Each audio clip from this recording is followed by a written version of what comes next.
है और मुझे लग रहा है कि इस वजह से यूटीआई एएमसी आपको ऑफ कोर्स लंबी अवधि के लिए खरीदारी करनी चाहिए। अगले एक साल में 1100 रुपए के टारगेट्स आपको ये काउंटर दिखा सकता है। चलिए आगे बढ़ते हैं खबरों के लिहाज से, और खबरों के लिहाज से आप देखिए तो इंद्रप्रस्थ मेडिकल कॉर्पोरेशन ये स्टॉक है मेरे रडार पर। आंकड़े आते हुए दिखे हैं, 11% की ग्रोथ रेवेन्यू में है, एबिटा लेवल पर 28% की बढ़त है, मार्जिन 13.5% से बढ़कर 15.5% और साथ साथ कंपनी का मुनाफा भी 41% की ग्रोथ दिखा रहा है। तो इस वजह से इंद्रप्रस्थ मेडिकल यहां पर खरीदारी करिए। 196 रुपए के टारगेट के लिए बढ़िया नतीजे आए हैं। 185 रुपए का रखिए स्टॉप लॉस। खबरों के दम पे एक मात्र बिकवाली का कॉल है और वो है नवीन फ्लोरिन का।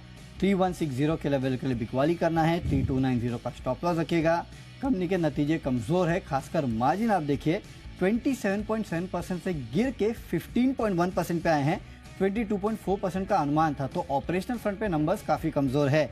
जेफरीज ने डाउनग्रेड किया है, लक्ष्य घटाया है 3425 से घटा के 2950 का किया है। तो मुझे लगता है इसके चलते स्टॉक में प्रेशर रह सकता है। इसके लिए मेरा आज का एक मात्र बिकवाली का कॉल जो है वो है नवीन फ्लोरिन में। चलिए आगे की कैटेगरीज है माय चॉइस की। टोटल 6 स्टॉक्स बचे हैं, बताएंगे छोटे से ब्रेक के बाद।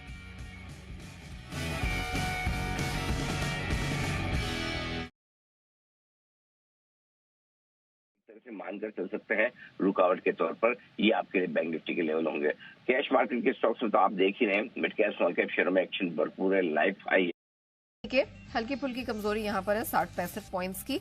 कुछ मार्केट्स तो यहाँ पर एक मार्केट शायद बंद भी है और बाकी जितने मार्केट्स खुल रहे हैं उनमें भी आप कह सकते हैं हरे निशान में स्ट्रेंथ के साथ ही ट्रेड होता हुआ दिख रहा है। कमोडिटी मार्केट में हमने लगातार कुछ दिनों की गिरावट के बाद रिकवरी लौटते हुए देखी है।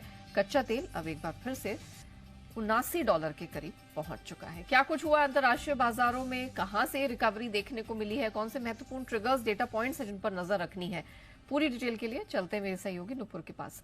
नुपुर, बहुत सुस्ती थी लेकिन फाइनली कुछ रिकवरी हमें दोनों स्पेसेस में दिखाई दी, इक्विटी कमोडिटी है। इसी वजह से कल देखें तो 10 साल की बॉन्ड यील्ड भी 7 बेसिस पॉइंट फिसल के 4% क्लोजर टू 4% आती हुई नजर आई। डॉलर इंडेक्स में भी हमने जो पिछले मार्केट के संकेत हैं, इन सबके बीच रेंज ये है जो मजबूत सपोर्ट का काम करेगा। ऊपर के लेवल पे 22,000 से लेकर 22,125 वो रेंज है जहां पर आपने डबल टॉप बनाया है। 2 बार वहां पर जाकर निफ्टी थोड़ा सा नीचे आया है। एक बार फिर से उस रेंज में जाने की कोशिश करेंगे। बड़ी और नई तेजी तब बनेगी जब 22,125 के ऊपर निकलकर बाजार बंद होता हुआ नजर आए। वो शायद आपको कल देखने को मिले। कल वीकली एक्सपायरी भी निफ्टी की रहेगी, आज बैंक निफ्टी की वीकली एक्सपायरी। लेकिन बैंक निफ्टी थोड़ी सी कमजोर कड़ी है अभी बाजार के। अभी तक बैंक निफ्टी में वो दम दिख नहीं रहा और रैली में पार्टिसिपेट कर नहीं पा रहा है। ऐसे में सपोर्ट लेवल के तो नजदीक ही है। 45,375, 45,525 ये बैंक निफ्टी पर मजबूत सपोर्ट का काम करेगा आज के सेशन में। और ऊपर में 46,000 के आसपास जो छोटी सी रुकावट है उसको देखते हुए आप 45,900, 45,975 की रेंज को आप एक तरह से मानकर चल सकते हैं रुकावट के तौर पर। ये आपके लिए बैंक निफ्टी के लेवल होंगे।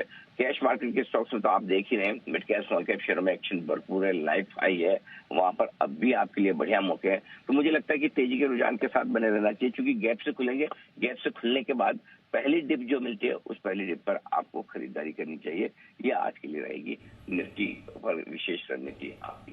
जी धन्यवाद सर, हमारे दर्शकों को